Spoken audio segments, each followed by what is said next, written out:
साथियों नमस्कार। आज अपने ही देश के एक महान वैज्ञानिक के बारे में बात करेंगे। हो सकता है कि बहुत सारे लोग नहीं जानते हों और ये जानकारी आप सभी के लिए बहुत आवश्यक है। तो महान वैज्ञानिक के बारे में तो बताएंगे ही और साथ में आपसे कुछ पूछेंगे और उसका उत्तर भी देंगे। महान वैज्ञानिक, इस दुनिया में कई वैज्ञानिक हुए हैं, महान, एक से एक।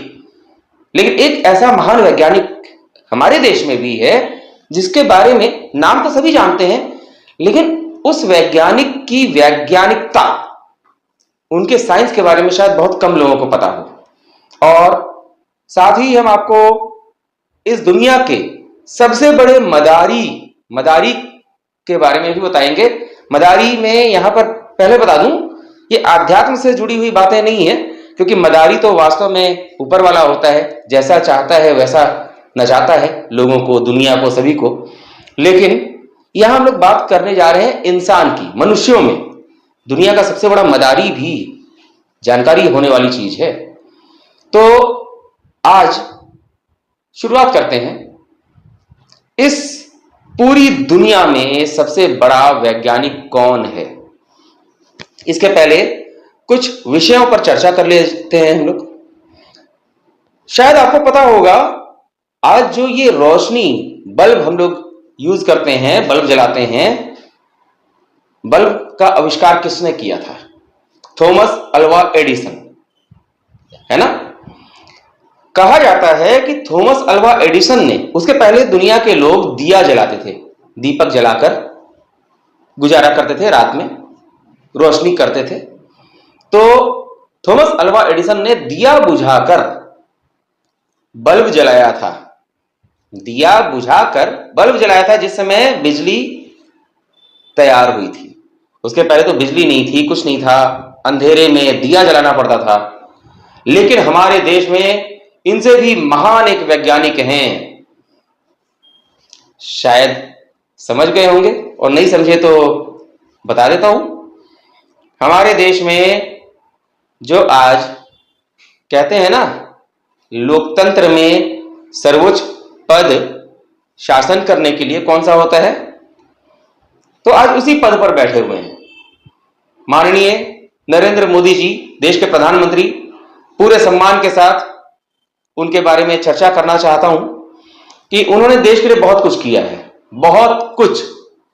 यहां तक कि रूस और यूक्रेन के बीच जो युद्ध चल रहा है ना, उस युद्ध वाले इलाके में भी वे बिना किसी डर भय के पहुंच गए यूक्रेन को सहायता पहुंचाने के लिए। यह अलग की बात है कि हमारे ही देश में मणिपुर में दंगे हो रहे थे, हिंसा हो रही थी, लोग मारे जा रहे थे, कटते जा रहे थे, उस पर उनकी नजर नहीं जा रही थी, यह अलग की बात है।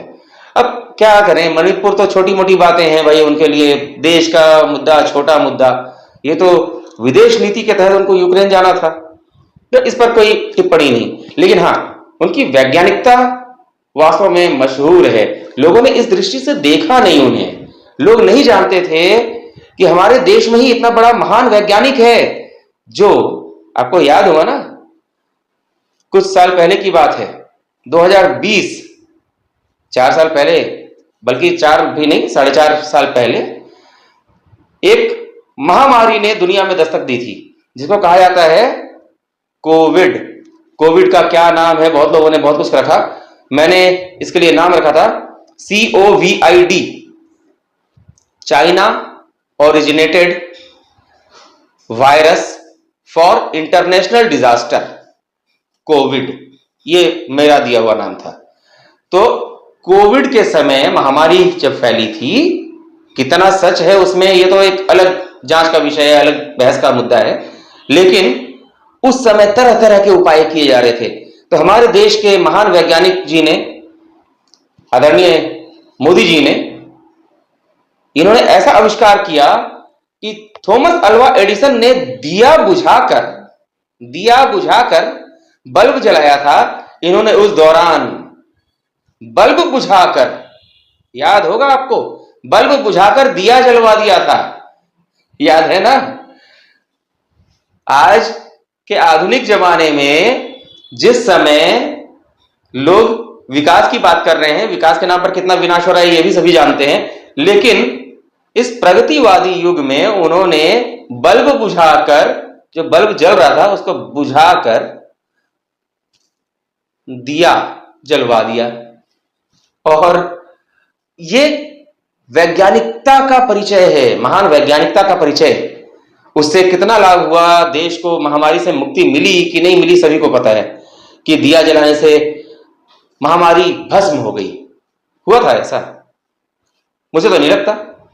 देश लॉकडाउन के भंवर जाल में फंसा रहा, तड़पता रहा, अर्थतंत्र नष्ट हो गया।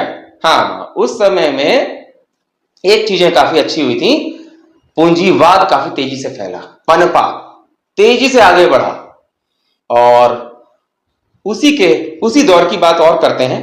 अब मैंने आपसे एक बात कही थी शुरू में ही, इस दुनिया में, इंसानों में कह रहा हूं, मानवों में, जो हमारे जैसा दिखने वाले इंसानों में, भौतिक लोगों में, इसमें सबसे बड़ा मदारी कौन है पता है कि नहीं? ये भी हमारे देश में ही है, माननीय प्रधानमंत्री जी।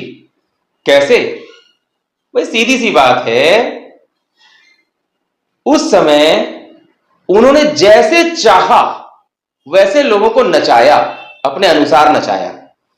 कभी उन्होंने बल्ब बुझवाकर दिया जलवाया, तो कभी उन्होंने ताली बजवाई और कभी थाली पिटवाया। कभी बजाई थाली तो कभी पिटवाई ताली। वाह मोदी जी वाह, आपने तो क्या लीला है रचाई। तो देश नहीं, दुनिया के सबसे बड़े वैज्ञानिक और मदारी की बात तो आप समझ ही गए।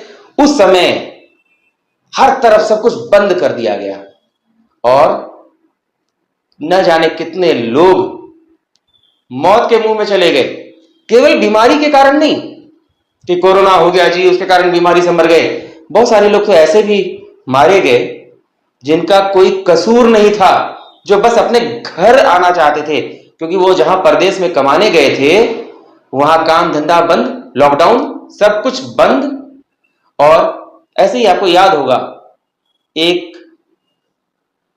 कई लोगों का झुंड अपने गांव लौट रहा था, रात हो गई, रास्ता नहीं पता था, तो जो ट्रेन उनके गांव के लिए चला करती थी, ट्रेन की पटरी पर चलते चलते वो लोग आ रहे थे, थक गए, झपकी आ गई, सो गए, ट्रेन आई, रौंद डाला, कट गए। कितने लोग अकाल मृत्यु की गोद में चले गए, मौत आ गई। एक मदारी का खेल कौन समझ सका है भला? मदारी जब चाहे जैसे चाहे वैसे नचाएगा। एक बंदर की तरह हमारे देश में लोग नाचते रहे, जनता नाचती रही। उसका कितना फायदा हुआ? ताली बजाने से महामारी खत्म हो गई क्या? लॉकडाउन खुल गया? थाली बजाने से महामारी चली गई? लॉकडाउन खुल गया? अर्थव्यवस्था पटरी पर आ गई? नहीं, लेकिन पूंजीपतियों का लाभ होता चला गया। कभी मास्क के नाम पर, मास्क धड़ल्ले से बिक रहा था, ब्लैक में बिक रहा था, ब्लैक में। जिस मास्क को लोग छूना पसंद नहीं करते थे उसके लिए मारा मारी हो रही थी। सैनिटाइजर तो एक जमाने से चल रहा है, काफी समय से, लेकिन उस दौर में सैनिटाइजर धड़ल्ले से बिका। मतलब ऐसा लगा कि सैनिटाइजर नहीं होगा तो लोग प्राण त्याग देंगे, प्राण त्याग देंगे। ऐसी ऐसी दवाइयां जो आसानी से बिकती नहीं थी, उन दवाओं की बिक्री के लिए, आपको भी पता होगा, ऑक्सीजन सिलेंडर के लिए मारा मारी, ब्लैक में मिल रहा है। रेमडेसिविर इंजेक्शन लाखों में बिका। क्यों? पूंजीपतियों को क्या इससे नुकसान हुआ? लाभ ही लाभ। और इस लाभ के पीछे कितने जान चली गई, कितने लोग मर गए। कईयों ने अपना घर बेच दिया औने पौने दाम पर, कितनों का धंधा पूरा चौपट हो गया, सड़क पर आ गए। मध्य वर्ग के लोग अब मध्य वर्ग में नहीं रहे, निम्न मध्य वर्ग से भी नीचे चले गए, गरीबी रेखा के श्रेणी में आ गए। हालांकि उनका बीपीएल कार्ड तो बन नहीं सकता क्योंकि आईटीआर वगैरह चुकाते रहे हैं, उनको अपना एक स्टेटस मेंटेन करना है।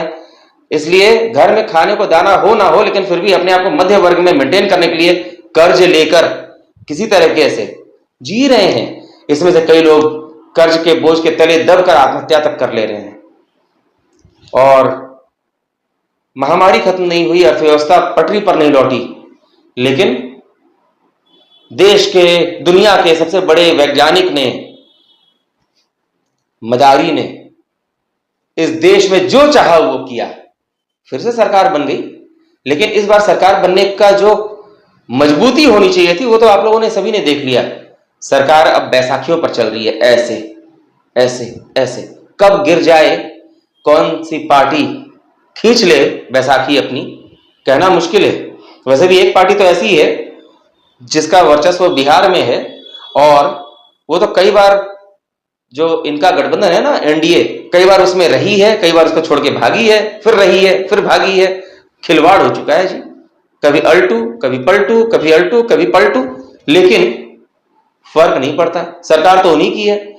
निरंकुशता, निरंकुश होकर उन्होंने शासन किया, आज भी शासन कर रहे हैं। अपने देश का दर्द नहीं दिखता, दूसरे देश में जाकर सहायता दे रहे हैं, लेकिन अपने देश के लोगों का क्या? समाज को भुलाकर राज की सत्ता पर हावी। कुछ घटना हो जाती है, उसके कई दिनों बाद इनकी जुबान खुलती है, और जुबान खुलता है तो एक दर्द के नाम पर कुछ शब्द निकल जाते हैं, कार्रवाई नहीं हो पाती, कर नहीं पाते हैं। क्या करें, मजबूर जो ठहरे, बैसाखियों के सहारे जो चल रहे हैं। लेकिन ये हमारे देश के लोगों को अब समझना होगा कि जो राज सत्ता निरंकुश होकर चल रही है, और उसके ऊपर समाज सत्ता का अंकुश लगना आवश्यक है। आप सभी, मैं, आप, हम सभी मिलकर एक समाज का निर्माण करते हैं, और समाज का निर्माण एक धर्म से होता है, और वो धर्म मानवता का भी होता है, आध्यात्म का भी होता है, पूजा पाठ का भी होता है, और साथ में वो धर्म हमें सही रास्ते पर चलना सिखाता है। धर्म और समाज मिलकर राज सत्ता को नियंत्रित करते हैं। लेकिन आज हमारे देश में, प्रदेश में क्या हालत हो गई है? एक महान वैज्ञानिक या प्रदेशों की सरकारें भी मदारी बन जाते हैं वो, और अपने अनुसार लोगों को नचाते हैं, हम लोगों को बंदर की तरह इधर से उधर उछलाते हैं। जैसा चाहते हैं, जो नियम चाहते हैं वो नियम बनाते हैं, जो कानून चाहते हैं वो कानून बनाते हैं। अभी तो सुप्रीम कोर्ट के फैसलों को भी शायद पलटने के लिए कुछ तैयारी करने की बात आई है, ये सुनने में आया है। तो राज सत्ता इतनी निरंकुश हो चुकी है कि अब उसके ऊपर धर्म सत्ता और समाज सत्ता को अपना नियंत्रण करना आवश्यक हो गया है। और ये केवल बोलने से नहीं होगा, हमें और आपको एक साथ आकर समाज सत्ता का निर्माण करना होगा, और समाज सत्ता के निर्माण के लिए हम लोग आगे बढ़ चुके हैं। आपका भी साथ चाहिए। देश को अगर ऐसे निरंकुशता से बचाना है, ऐसी राजसत्ता से बचाना है, अगर अपने बच्चों को, अपनी भावी पीढ़ियों को और अपने इस जीवन को भी सही रास्ते पर ले जाना है, तो समाज को आगे आना होगा, समाज सत्ता के साथ आगे बढ़ना होगा। तो आप सभी से अपील है कि हमारी बातों को अधिक से अधिक शेयर कीजिए, लोगों के बीच फैलाइए, और आगे चलकर हम लोग एक ऐसे समाज का निर्माण करें जो राज सत्ता को अपने नियंत्रण में रख सके और अपने अनुसार देश का शासन चलाए। यह नहीं कि सरकार ने जो चाहा वो कर दिया, बहुत हो चुका। अब बात हमारी और आपकी है, हमारी पीढ़ियों की है, हमारे आने वाले भविष्य की है। तो आज ही देश के महान वैज्ञानिक, मदारी, इन लोगों से मुक्ति पाना है, छुटकारा पाना है, तो साथ आना होगा, तभी हम लोग मिलकर आगे बढ़ पाएंगे। आते हैं, हम लोग चर्चा करते रहेंगे फिर से नए विषय पर। नमस्कार।